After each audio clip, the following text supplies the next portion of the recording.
بسم اللہ الرحمن الرحیم۔ السلام علیکم دوستو۔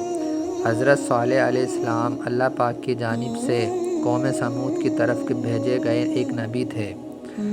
آپ نیک کاموں کی طرف بلاتے اور برے کاموں سے روکتے تھے۔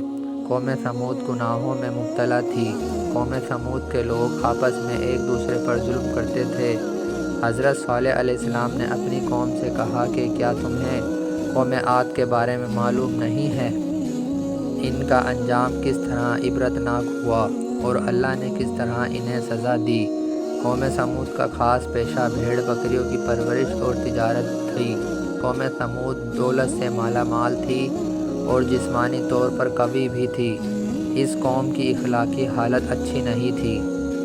اس قوم کے لوگ ذرا سی باتوں پر لڑنے مرنے کے لیے تیار رہتے تھے۔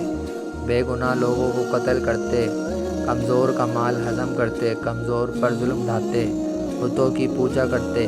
اس قوم کو راہ راست پر لانے کے لیے اللہ پاک نے حضرت صالح علیہ السلام کو نبی بنا کر بھیجا۔ حضرت صالح علیہ السلام نے ان سے کہا، اے قوم، اللہ تعالیٰ کی بندگی کرو، اس کے سوا کوئی حقیقی معبود نہیں۔ اس نے مجھے پیغمبر بنا کر بھیجا ہے تاکہ میں تمہیں اللہ پاک کے عذاب سے ڈراؤں۔ لوگ ان سے کہتے، ہمارے پاس دولت بھی ہے، قوت بھی ہے اور عزت بھی ہے۔ اگر اللہ کو نبی بنانا منظور ہوتا تو ہم جیسوں کو نبی بناتا۔ اگر اللہ ہم سے ناراض ہوتا تو ہمارے کھیتوں کو اجاڑ دیتا، ہمیں رہنے کے لیے عالی شان مکانات نہیں دیتا۔ ہمارے پاس بے شمار اونٹ بکریاں ہیں، سواری کے لیے گھوڑے ہیں۔ یہ اس بات کی دلیل ہے کہ ہمارے بت ہم سے خوش ہیں، اسی لیے ہم ان کی پرستش کرتے ہیں۔ ہم یہ بات برداشت نہیں کر سکتے کہ تم ہمارے معبودوں کو برا بھلا کہو۔ ہمیں ان کی پوجا سے نہ روکو، ہم تو خوشحال ہیں، لیکن تمہاری بات ماننے والے مفلس اور غریب لوگ ہیں۔ تمہاری حالت بھی ایسی ہی ہے۔ اگر تم نبی ہو تو اس کی دلیل پیش کرو، کوئی معجزہ دکھاؤ، ہم دیکھنا چاہتے ہیں۔ حضرت صالح علیہ السلام ان کی اس قسم کی باتوں پر کہتے کہ تم ہی بتاؤ کیا معجزہ دیکھنا چاہتے ہو۔ پھر کافر آپس میں مشورہ کرنے لگے کہ ان سے کس قسم کا معجزہ طلب کرنا چاہیے۔ پھر سب نے اتفاق رائے سے کہا کہ تم ان پہاڑوں کے اندر سے ایک اونٹنی کو پیدا کرو، پھر وہ اونٹنی بچہ بھی جنے اور دودھ بھی دے۔ حضرت صالح علیہ السلام نے اللہ پاک سے دعا فرمائی اور اللہ پاک نے ان کی دعا قبول کری اور پہاڑ کے اندر سے ایک اونٹنی کو پیدا فرما دیا۔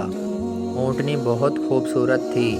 اونٹنی کے ظاہر ہونے کے بعد ہی اس جگہ گھاس اگ آئی اور ایک پانی کا چشمہ بھی جاری ہو گیا۔ اونٹنی نے گھاس کھائی، چشمے سے پانی پیا، اسی حالت کے اندر بچہ بھی جنا اور دودھ بھی دینے لگی۔ کافروں نے جو معجزہ طلب کیا تھا سب پورا ہوا۔ پھر حضرت صالح علیہ السلام نے اپنی قوم سے کہا کہ تم لوگ جو چاہتے تھے اللہ رب العالمین نے پورا کر دکھایا، کیا تم اب بھی اپنی ضد پر اڑے رہو گے؟ کافروں نے کہا کہ ہم ایمان نہیں لائیں گے، نہ آپ کی باتوں پر عمل کریں گے۔ کافر اونٹنی کو تنگ کرنے لگے۔ اونٹنی جب پیاس سے تڑپتی اور کنویں کے پاس جاتی تو اسے پانی پینے سے روکتے۔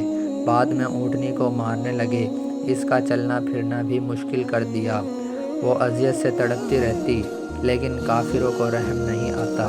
حضرت صالح علیہ السلام ان سے کہتے کہ اونٹنی کو اذیت نہ دو، اسے چرنے دو، جہاں جانا چاہتی ہے جانے دو۔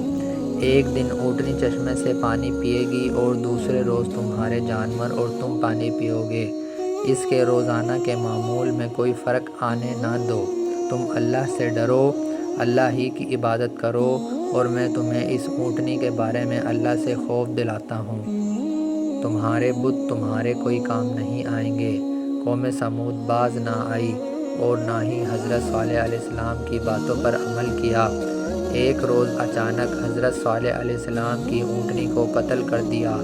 قتل کی خبر جب آپ کو پہنچی تو آپ صدمے سے نڈھال ہو گئے، آپ کی آنکھوں سے آنسو جاری ہو گئے۔ پھر آپ نے اپنی قوم سے فرمایا، عنقریب تم پر اللہ کا عذاب آنے والا ہے، تم اس عذاب سے نہ بچ سکو گے۔